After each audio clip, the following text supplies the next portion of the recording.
सुबह 8 बजे से जुड़िए बिस्तक के साथ। बताएंगे बजट की हर छोटी बड़ी बात। टैक्स का आपकी जेब पर क्या होगा असर, देंगे बाजार में पैसे बनाने का गुरु मंत्र। क्या होगा सस्ता, क्या महंगा, होगी आपकी काम की हर बात।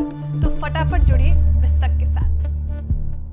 वैसे तो बजट को लेकर एक्साइटमेंट बढ़ती जा रही है, और क्यों ना हो, ये मोदी सरकार 3.0 के कार्यकाल का पहला बजट है। इसलिए इस बजट में वित्त मंत्री निर्मला सीतारमण से बहुत उम्मीदें जुड़ गई हैं। लेकिन बजट नजदीक आते ही बाजार में नर्वसनेस बढ़ गई है, और बीते हफ्ते बाजार में रिकॉर्ड लेवल छूने के बाद प्रॉफिट बुकिंग देखने को मिली। निफ्टी ने शुक्रवार को 24,854.80 का रिकॉर्ड हाई लगाया, लेकिन बाजार बंद होते होते ये 24,530 के स्तर पर बंद हुआ। बाजार में मुनाफा वसूली इस कदर हावी हुई कि हफ्ते में Nifty mid cap select index 2.25% के करीब गिरा, और निफ्टी स्मॉल कैप 250 इंडेक्स 3.25% से ज्यादा गिरकर बंद हुआ। आपको ये भी बताना जरूरी है कि बाजार में शुक्रवार के दिन चौतरफा बिकवाली देखने को मिली, जिसमें निफ्टी 269 अंक गिरकर 24,530 के लेवल पर क्लोज हुआ। वहीं बैंक निफ्टी 355 अंक गिरकर 52,265 के लेवल पर बंद हुआ। सेंसेक्स 738 अंक की गिरावट के साथ 80,604 के लेवल पर क्लोज हुआ। पूरे हफ्ते की बात करें तो निफ्टी लगभग 28 अंक चढ़कर 24,530 के लेवल पर क्लोज हुआ है पिछले हफ्ते। वहीं निफ्टी बैंक में हमें 13 अंक से ज्यादा की गिरावट देखने को मिली, और ये 52,265 के लेवल पर क्लोज हुआ। वहीं पिछले हफ्ते मिड कैप सिलेक्ट भी 2.25% से ज्यादा गिरा और 12,194 के लेवल पर क्लोज हुआ। वहीं स्मॉल कैप 250 लगभग 3% गिरावट का शिकार हुआ और 17,163 के लेवल पर क्लोज हुआ। अब बात करते हैं सेक्टोरल इंडाइसिस की। सेक्टर्स की देखें तो आईटी सेक्टर की कंपनियों के शेयरों ने नतीजों के बाद हैरान कर दिया। इन्फोसिस ने अपनी गाइडेंस बढ़ाई और ये शेयर रिकॉर्ड स्तर पर पहुंच गया।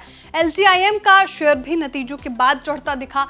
हफ्ते के दौरान निफ्टी आईटी इंडेक्स लगभग 2.5% चढ़कर बंद हुआ। चढ़ने वाले इंडेक्स की सूची देखें तो इसमें नाम आएंगे आईटी का, और आईटी लगभग 2.5% से ज़्यादा तेज़ हुआ। FMCG लगभग 2.5%, PSU बैंक 1.5% से ज़्यादा, और रियल्टी भी 0.27% चढ़कर बंद हुआ। इसके अलावा किसी सेक्टर की चढ़ने की हिम्मत ही नहीं हुई। हफ्ते में सबसे ज़्यादा पिटे मीडिया, मेटल और सरकारी शेयर।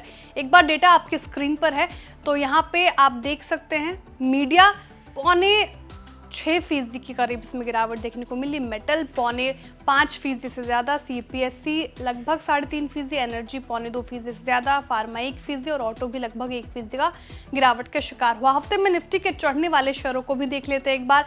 तो SBI लाइफ 0.6% की तेज़ी इसने दिखाई। इन्फोसिस लगभग 0.5% तेज हुआ। ONGC 4% से ज़्यादा, HUL 4%, SBI 0.4% और LTIM भी 0.4% तेज हुआ। हफ्ते में निफ्टी के गिरने वाले शेयरों पर भी एक बार नजर डाल लेते हैं।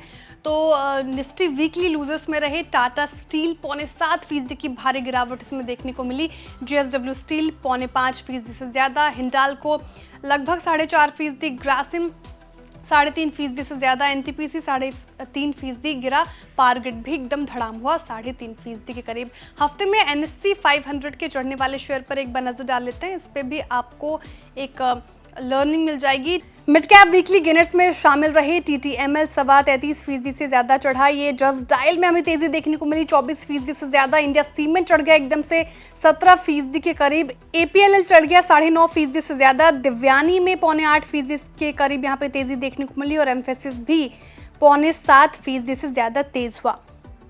देखिए, हफ्ते में NSE 500 के गिरने वाले शेयरों की बात करें तो इसमें रेलटेल शामिल रहा।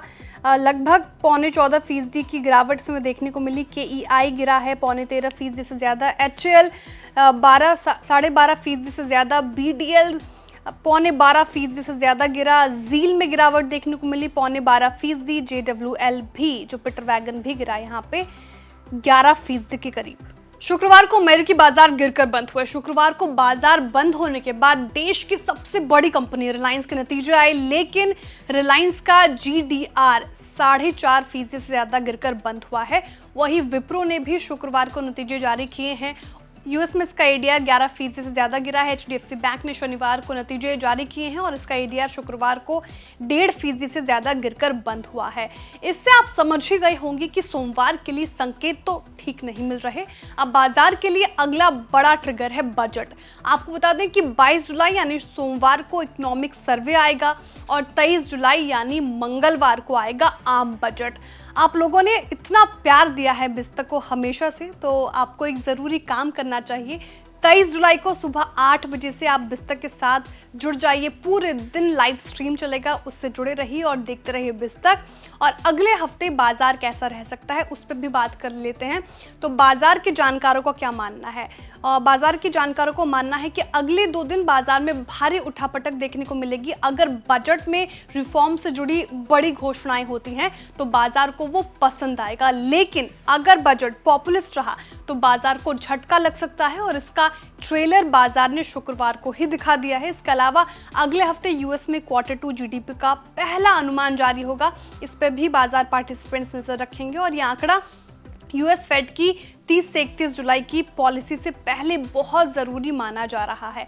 अगले हफ्ते निफ्टी की जिन कंपनियों के नतीजे आने वाले हैं उनमें शामिल हैं Bajaj finance, Bajaj Finserv, ICICI bank, axis bank, L&T, Nestle, SBI life, Shriram financial, Cipla, IndusInd bank. लेकिन बाजार रिएक्ट करेगा बजट पर, तो देखते हैं अगले हफ्ते मोदी सरकार 3.0 के पहले बजट का बाजार पर क्या असर होता है। बिजनेस जगत की तमाम खबरों के लिए आप जुड़े रहिए बिस्तक के साथ। एक स्पेशल अनाउंसमेंट, ये खबर हमने आपकी जानकारी के लिए तैयार की है। भारतीय बाजार में कोई भी निवेश से पहले अपने सेबी रजिस्टर्ड फाइनेंशियल एडवाइजर की सलाह लेना न भूलें। बिस्तक आपके लिए लाया है प्रीमियम मेंबरशिप प्रोग्राम, जहां आपको मिलेंगे कई सारे फायदे, जिनमें मार्केट न्यूज़लेटर, लाइव चैट पर आपके सवालों के सबसे पहले जवाब, मार्केट आउटलुक, वीकेंड पर मार्केट स्कैन, एंकर्स के साथ चैट और भी बहुत कुछ। इस प्रीमियम सब्सक्रिप्शन में 3 तरह के प्लान्स हैं, सिल्वर, गोल्ड और प्लैटिनम, जिनकी शुरुआत मात्र 159 रुपए महीने से होती है। इससे जुड़ना भी बेहद आसान है। बिस्तक के YouTube चैनल पर जाएं, ज्वाइन बटन पर क्लिक करें और अपना प्लान सिलेक्ट करें। बस बन गए आप हमारे प्रीमियम मेंबर।